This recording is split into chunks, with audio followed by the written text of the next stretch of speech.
This is the Mercedes A-Class Sedan as AMG 35. Let's go!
The new A-Class generation features a very modern daytime running light.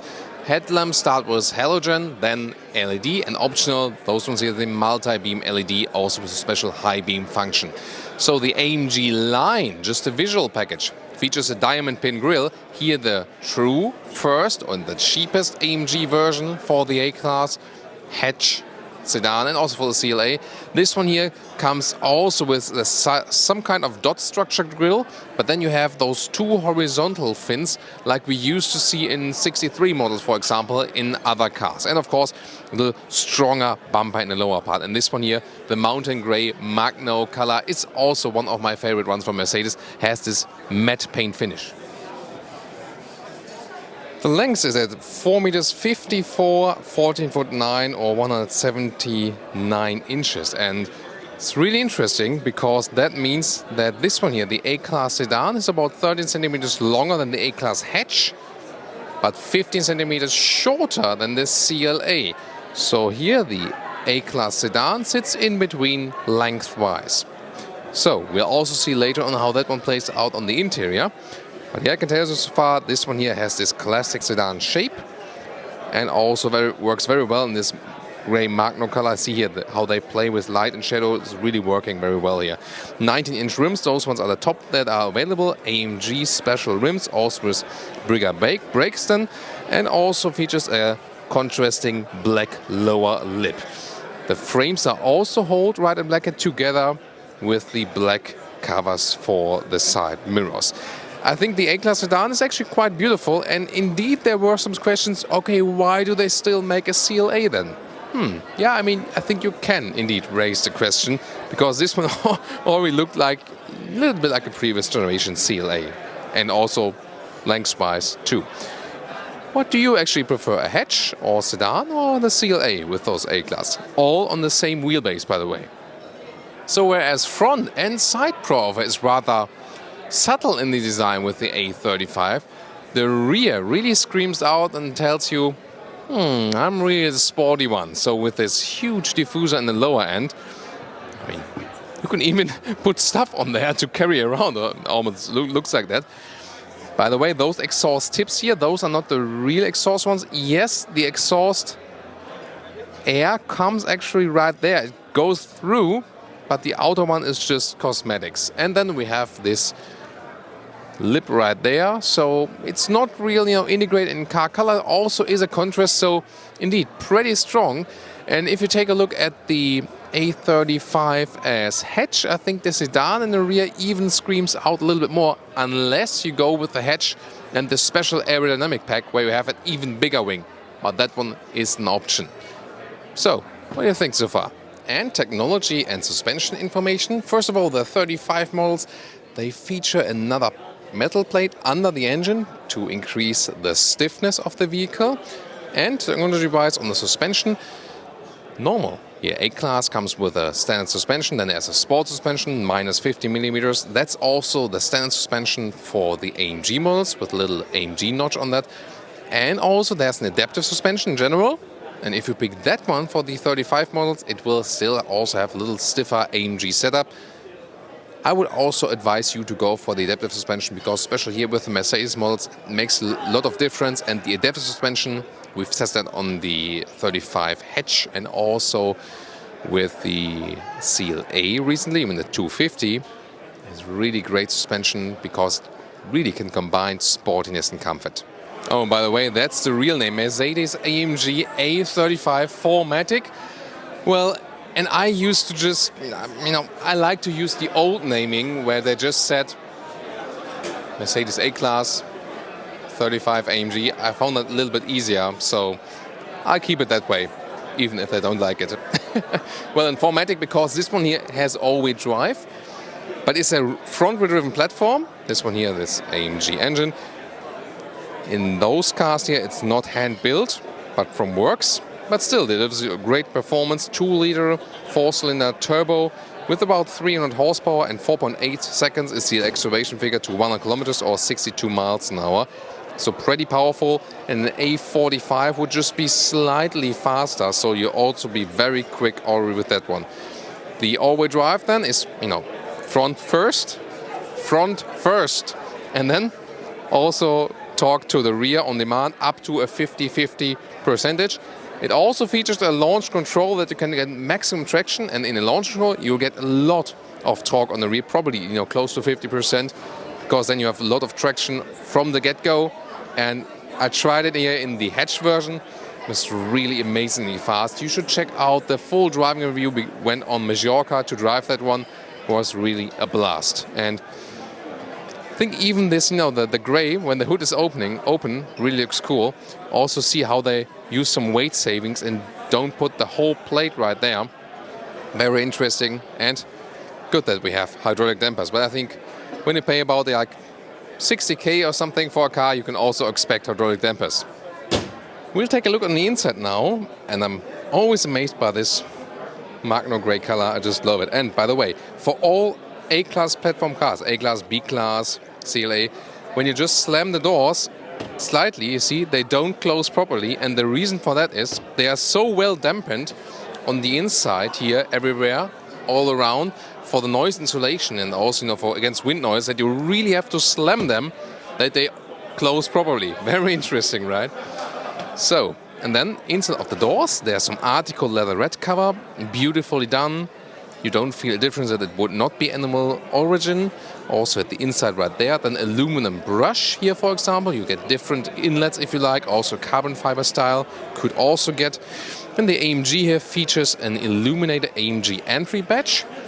Then important, you get sport seats, but not those ones. The base sport seat would be ones with separated head restraint, and they would be a little bit thicker and more comfortable.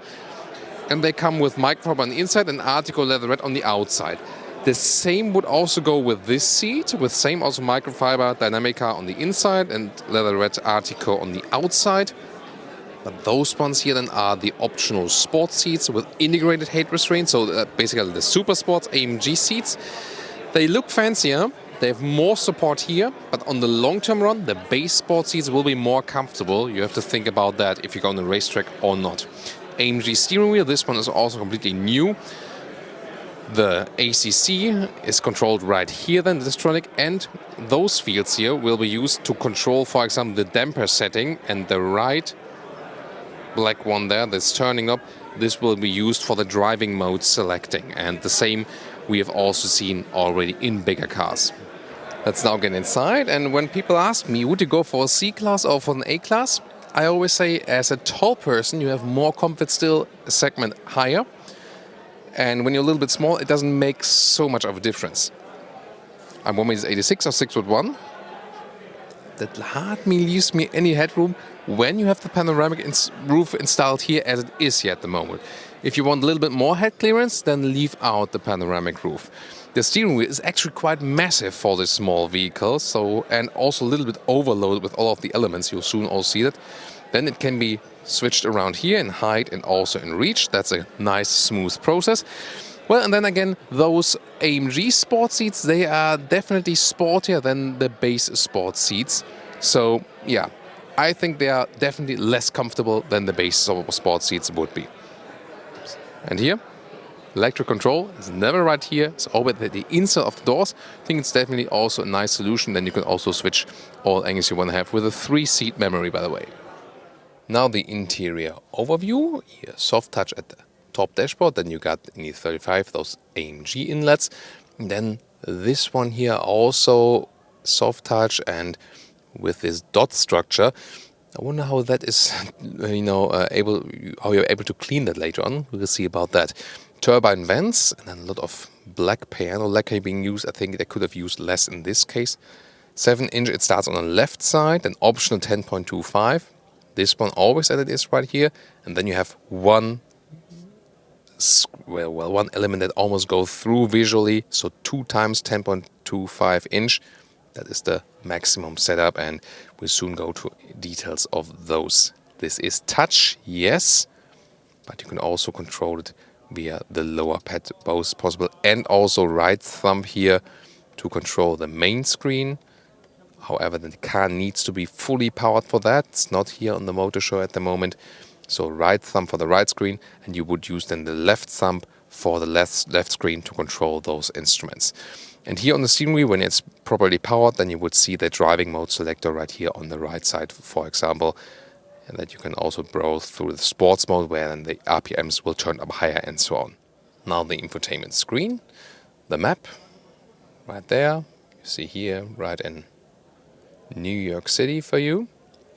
And it's actually a very nice visualization. And the overall system has become way easier now than past Mercedes systems. The AMG also have some performance gauges, especially, for example, you can check some engine functions like kilowatt and so on when the ignition is turned on. Well, and then there's also the smartphone connection, either classic via Bluetooth, that would be possible, or also Apple CarPlay and Android Auto. So, colleague Shmi was obviously connected earlier to this vehicle here. And you can also use the voice input activated at the steering wheel, or say, "Hey Mercedes." The instrument display also looks quite equal. You can also check it out in our head review. This one here, not with the fully ignited version at the moment with display. We need the car key for that. But it's actually also a very nice and clear display. Also, this car features the head-up display. Then you will have the information right in your line of sight. This is the hole where the projector sits. Climate unit is still manual, so you can also very well adjust it while driving. And in the lower middle console, USB-C device next to cup holders. And they can also be somewhat adaptive. And if you don't want to use a touch, you can also use this pad here and go back, or also write an address or something. But usually you would use the voice input that, again, works very well when you're standing outside with the vehicle. Then here, the middle console, opening on the armrest with another USB-C port. Let's now get in the rear, and since in the new A-class generation they have put the wheelbase a little bit longer, you can now also sit in the rear as a tall adult. It's of course not ample of space, it's not the longest vehicle, and this might be also one of the very rare cases where those optional sport seats actually leave you a little bit more legroom. Usually we have the case that when you pick the optional sport seats, you have less legroom because the seats are thicker. Here they are thinner, and those sport seats you usually also drive with, a little bit higher angle of the seats. So in this case, it looks like I would have more legroom now with those optional sport seats, at least one advantage of them. Headroom is also totally okay, although it's a sedan with the falling roof. But, it's actually then quite cozy here on the rear. Isofix at the outside of the seats, and you actually have to unlock the seats from the trunk, and then you can flip them around right here. Taking a look at the trunk, 370 liters for the hatch of the A-Class, 420 liters for the sedan, 460 would be for the CLA. So this one here also, trunk capacity-wise, right in the middle. The height here is just about 50 centimeters. That's quite decent, so you can load in things quite easily. If you compare it to a predecessor, you can see here, well, there's no predecessor of a sedan here, but look at that one here. It's the wide opening. The A-Class before that was pretty narrow. And here also in width, that's about 1 meter in width. And in length, right there, it's a little bit less than 1 meter. And if you flip the seats, which is possible just from the rear compartment. You have to unlock the seats right here. Then you can load through things to the front seats. Like this is about, yeah, a little bit more than 160 in meters. So considering it's a compact sedan segment, I think it's quite well usable here in the trunk, isn't it? And now to our conclusion for today, Mercedes A-Class 35 AMG as a sedan. Well, you might ask yourself, is that already a true AMG? And we have driven the hatch as a 35. It's the same engine right here, and we could say, yes, it's definitely a true AMG because it has abundance of power already. It's actually light and agile to drive, especially here in the A-Class. And I mean, sporty AMG cars, they're supposed to be sporty. And those ones here, the small ones on the A-Class platform, you can really see that they're probably even sportier than their bigger ones, the bigger siblings in the model lineup. Yeah, they have, you know, the bigger engines, V6 or the inline 6, and then also the V8 and so on, at least so far. But here you got the compact measurements, and so you're more light and agile, and that's really feels also cool when driving. Of course, we'll do a full driving review of this one very soon. Exterior-wise, pretty crisp and sharp. And I think the A-Class works very well as a sedan too. On the interior, good is that they have a lot of different seat surface alternatives to animal skin. So they're also very sustainable on the inside and also customer and animal friendly both at the same time. So great choice you have there. And you have an interior that already reminds you again of bigger, maybe past even E or S-Class or something. So it will still be pretty expensive as it is here right now. But if you compare it to other AMG models, this will be probably the best price performance you can get. What's your take on that? Please leave it in the comments.